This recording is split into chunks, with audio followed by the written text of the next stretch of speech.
And we're back in Lisbon. Today we're doing a food tour. This is so good. So simple, so delicious. This is my first port in Portugal. We are so excited to try some local foods here in Lisbon. Yeah, I grew up with this stuff and I just love it. The food in Portugal is unique and beautiful and tasty. We're here with João with his company called Portugallium, and we're starting right here in Rosario Square. Let's go. Let's do it.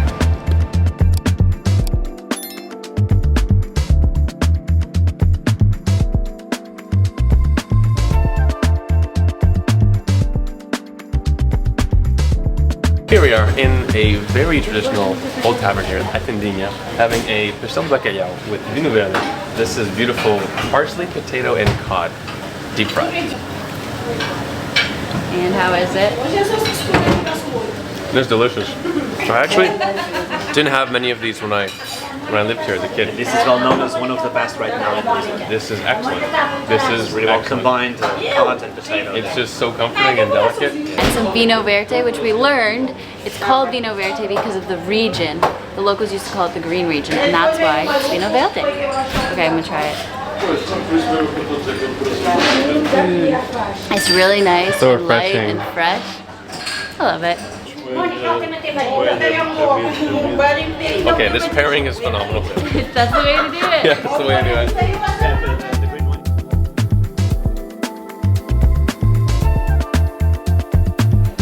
We're trying some traditional Portuguese soup now. It's very good, very comforting, and apparently every day it's the same base, but they had different vegetables into it. So we have some leek and cabbage, I think, today. It's And very potato. good though. Yeah, and potato.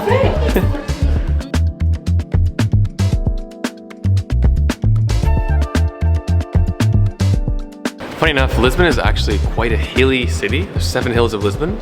But this tour, by the way, is a climb-free tour. There's elevators around the city that allow you to go up to the next level. We were in Baixa, which is downtown Lisboa, which was really affected by the earthquake in 1755. We talked about that in our previous video. Now we're going up to Alfama. Wasn't that cool? Climb-free tour. And it's like you can see slices of it. Okay, so they marinate from the day before, usually wine, garlic, and paprika. Depends. I'm telling you the most random way. And then they will use this pan, this massive pan, and they will have more wine, garlic, and the secret that it's not really a secret, but makes a difference. It's lard. Lard. Lard that our mothers used to use. Put some lard in it. We are at a very beautiful, local, authentic Befana place in downtown Lisboa. Quick little story about this. I used to have this once a week on Saturdays when I used to play hockey in Hockey no Sintra. I used to play like inline hockey there, and at the end of the 2-hour hockey session, I would get a Befana. This is like Oh my supposed to be the best one. This is awesome. I'm gonna add some mustard and some piri piri.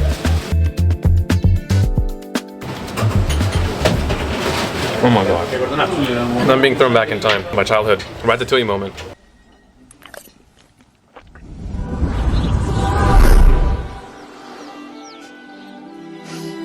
This is so good. So simple, so delicious. Honestly. I got some of me to try. Oh my God. Isn't it delicious? It's amazing. Wow. It's like a treat. It's so good. It's just like amazing pork Amazing. belly. Wow. So good. Wow, that was delicious. We got the VIP treatment now. We managed to get inside the tiny little restaurant, which is really minuscule. It's more like a takeaway store. But since we're just the 3 of us, we secretly got in. So without climbing again, we managed to make it to this fantastic viewpoint. Amazing view with the castle behind us. So you may recognize this viewpoint because Keith and I accidentally stumbled across this when we were in Lisbon in our last video, but we just learned a bunch of really awesome history, and 2 things I'm quickly going to point out is the bridge was made by the same architect as the Golden Gate Bridge in the United States, and so it's similar to that, and then also same with the statue back there is also a replica of Christ the Redeemer. We're actually learning a ton about the Portuguese history here.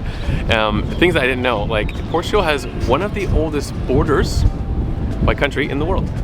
I mean, it's been since like 12th century. It's wild.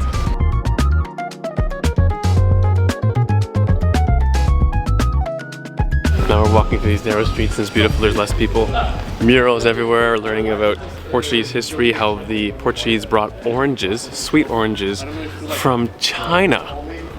What? I didn't know that at all. That's so interesting. Oranges here are phenomenal, by the way. We're walking through this area called Marriott, which is one of the oldest areas of Portugal, and there's these beautiful pictures of people that live in the area to show the heritage. It's also very different than the streets we were on earlier, very small streets that weave around because it is some of the oldest areas of Lisbon and it was not affected by the earthquake in the 17th century.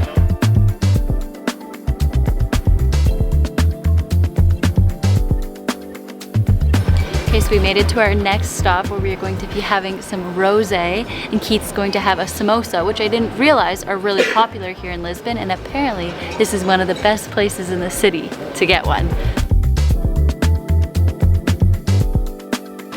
Cheers. So Try some rosé paired with a samosa. Beef potato samosa. Let's give it a go with some Mozambique chili. There you go. And some spicy sauce to go with it. That's really good. Oh man, that's delicious. Actually though, it's got like a lot of spice to it, but a lot of flavor. And spice is good. Spice is very good. Okay, I'm gonna try the inside with the spicy sauce, which is what I'm excited for. Let's see. Right, so much flavor. So much flavor and a really nice kick. Yeah. Like some spice you try and you're like, oh my god. So this is nice, but it also builds. It burns. I'm starting to feel it now. It definitely builds. You can see my eyes are watering. He warned me. I told you that. It's strong. Have a But sip of it's your good. rosé. With the Exactly, paired should- with the rosé. There we go. Pair with the rosé will extinguish the fire in your mouth. So that's why. It's true. Extinguished? Amazing. Yeah, Extinguished. it's gone.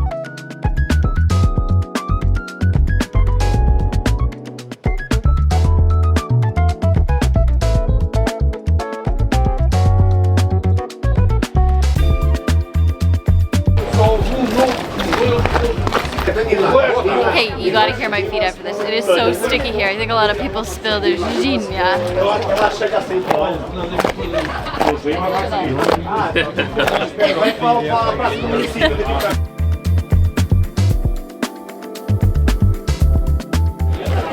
I understand why there's a mess. I'm adding to it. They fill these up all the way. This is a traditional cherry liqueur.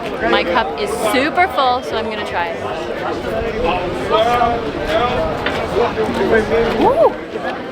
It's really good. It almost tastes oaky, if that's possible. It's very nice. It's sweet. It's strong. You definitely couldn't have more than this because it's very sweet, but I like it. Here goes the Ginjinha, made with the Ginjinha. Ginja. Ginja. Ginja is the cherry, Ginjinha is the liqueur. Oh, it's delicious. And there is cinnamon in it, right? You said? Yeah, as well. Oh man, it is so good. You can do. Sometimes people ask me if they should do like a shot. Yeah, shot of it. or they I should say sip it. appreciate it. No, exactly. So Jeez, it's not appreciate common it. for you to do it as a shot, especially because, like I said, I always ask with the cherries. And so Yeah, there's a for you little to cherry. try. in here. Yes, Yeah, we'll get to eat it. Exactly. This is delicious. Thank you very much. I'm gonna try one of the cherries. Apparently they might be a bit bitter. We'll see. There's a pit, just so you know. Not bad, actually. No? Okay. I think That's maybe not I too like bitter. bitter. I was Maybe expecting a different expression. it's very. It doesn't taste like a normal cherry, but I like it. Okay. It's not bad. Got a pit, remember.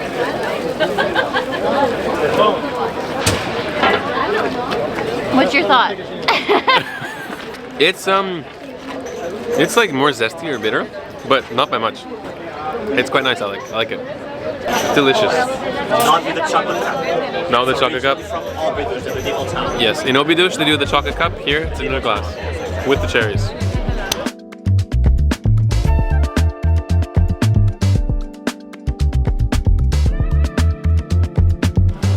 We're entering this building here that used to be a casino. Looks like any other building in the area. Whoa. Devin, what did you just say? This reminds me of like a riad in Morocco or something. Also, we'd have no idea this exists just walking by. Yeah, we wouldn't know what that was wrong. Wow. This is neat.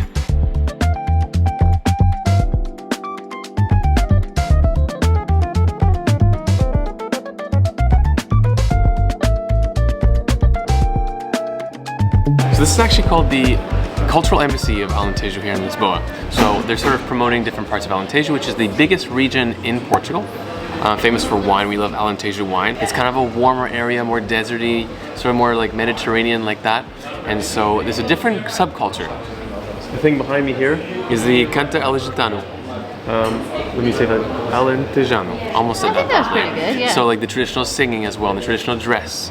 And so this sort of complex, this building is all about promoting sort of like the culture of Alentejo.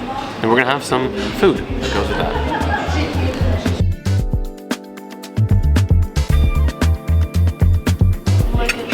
Basically, this is a really common way, not only in Alentejo, but also in Alentejo, for you to roast the chouriço. Use this clay pot here to do. And basically what we are doing, we are going to roast the chouriço here right now. Okay, so it turns out we have this kind of pottery at home, and I had no idea how to use it. You put alcohol on the bottom and then light it, and that's how you cook your chouriço. Rubbing alcohol. And then you light it and you cook it like this. Wow. Like we should be doing this at home if we have this dish, if we have this container. This is so cool though. I've never seen a container like that before though. That's really neat. It's nice pottery. He says he has no hair on his hands because it's all burned from doing this. Especially with the wind, like you saw. Yeah. Be careful. Very interesting.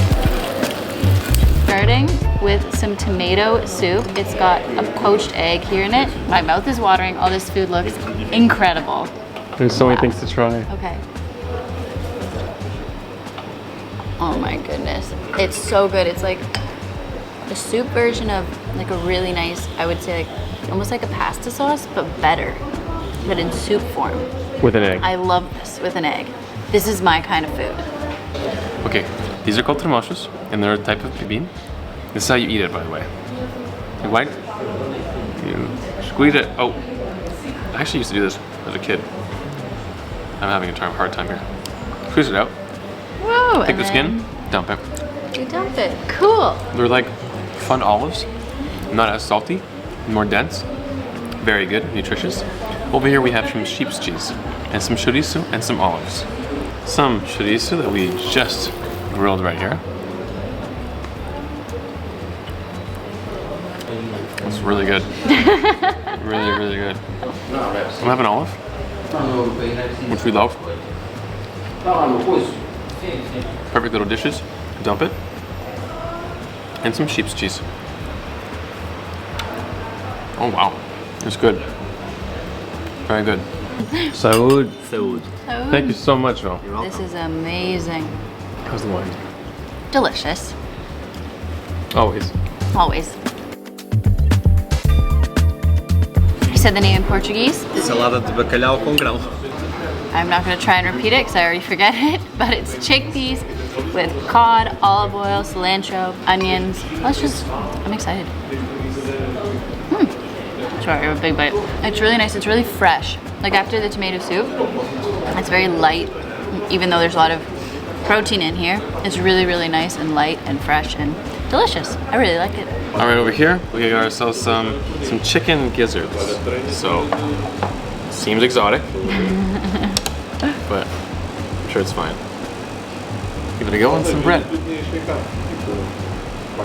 Oh, it's not chewy. Yeah, you said it's very, very tender. Do you like the taste? I do like the taste. It's not strong. It's not liver. You know, it doesn't have that strong flavor. It's actually really quite tender and it's nice meat. Score. I like chicken gizzards in Portugal. At this restaurant. Which one? This is delicious, and we're gonna stuff our face now.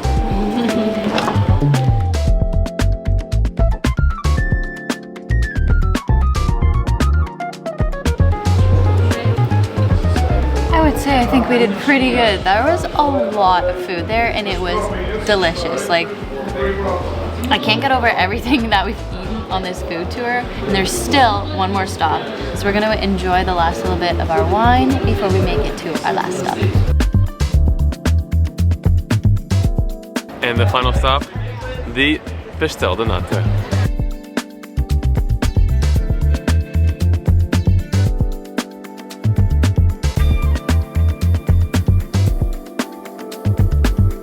All right, so here we go. Brings tears to my eyes to say that we're coming to an end here, but also to be eating one of these because it's probably my favorite pastry in the world. The Pastel de Nata. Here we go. At the Fábrica de Nata is freshly made. It's still warm. They make them all the time. What I'm going to do though is add some canela. Remember we talked about spices being brought to Portugal during the discovery ages? Well, canela is also something you have to put on top. The Pastel de Nata. It's out of this world. Made during a time when there was a lot of egg yolks and sugarcane in the monasteries. We're trying to make use of these things. Came up with this pastry. And ever since, it's just been iconic for Portugal. And paired with port, which is fortified wine, which is sort of like the iconic beverage exported outside of Portugal. It's sweet and delicious. Perfect finale. This is my first port in Portugal.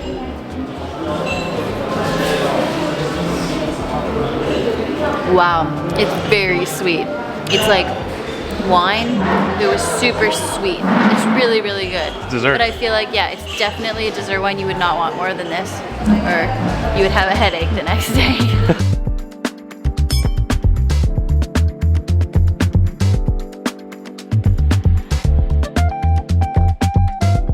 Thank you so much for everything. Thank you so much. I The hope you tour have was enjoyed. amazing. So nice meeting you both. It was so nice meeting you as well, and we loved every I part hope of to it. see you back to my city. Absolutely. again. Okay, once again. Thank you so much. Thank you so much. Thank you so much. Enjoy the rest of your time in Lisbon.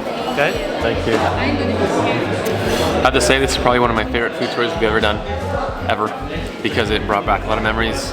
João was an amazing host. I felt like I was at home because this was a home for me at one point, and all this food was so delicious. The pairings with the wine, the beer, everything worked really well together. We went to amazing places.